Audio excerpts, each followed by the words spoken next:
আসসালামু আলাইকুম, সবাই কেমন আছেন? আমি রানী, আমার পেজ রানিস লিটল ওয়ার্ল্ড থেকে আবারও একটি নতুন ভিডিওতে আপনাদেরকে ওয়েলকাম করছি।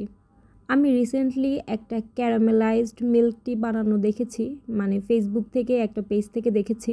তো আমার মনে হলো যে আমি এটা ট্রাই করি।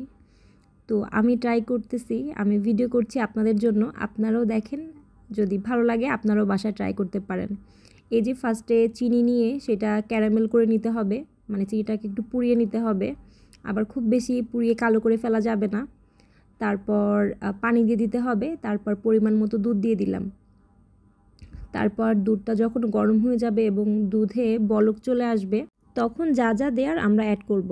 দেন হচ্ছে এখানে তারা আদা কুচিও দিয়েছিল। আমার বাসায় আদা সব ব্লেন্ড করা ফ্রিজে, তো আমার বাসায় আদা ছিল না, তাই আমি আদা দেই নাই। ওরা আদা এর ভিতরে একটু থেতলিয়ে দিয়েছিল, আর হচ্ছে এলাচ দিয়েছিল। তো আমি যেহেতু আদা দিতে পারি নাই, আমি শুধুমাত্র এলাচ দিলাম। তারপর এই যে পরিমাণ মতো চাপাতি দিয়ে দিলাম, যে যেরকম লিকার খায় আর কি।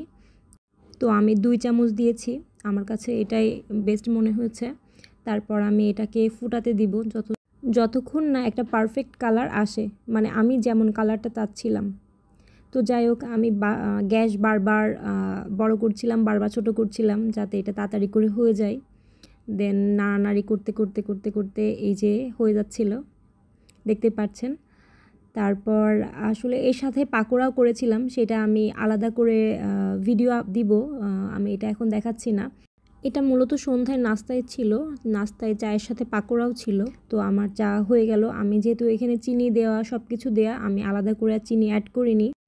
আমি চা যখন সার্ভ করছিলাম সেই ক্লিপগুলো নিতে ভুলে গিয়েছিলাম, আসলে অভ্যাস নাই। তারপর অনেকক্ষণ পরে মনে হয়েছিল আল্লাহ, আমি তো ক্লিপ নিই নাই। যাই হোক, তারপর সার্ভ করে যখন আমি টেবিলে নিয়ে আসলাম তখন আমি ক্লিপ নিয়েছিলাম। এই যে চায়ের সাথে পাকোড়া ছিল, আর হচ্ছে পাকোড়ার ভিডিওটা আমি আলাদা করে আপলোড দিব। কারোর ভালো লাগলে কেউ আমারটা দেখে শিখতে পারেন, বা আমি জানি আমার থেকে সবাই অনেক বেশি ভালো পারে। যাই হোক, সবাই ভালো থাকবেন। আল্লাহ হাফেজ।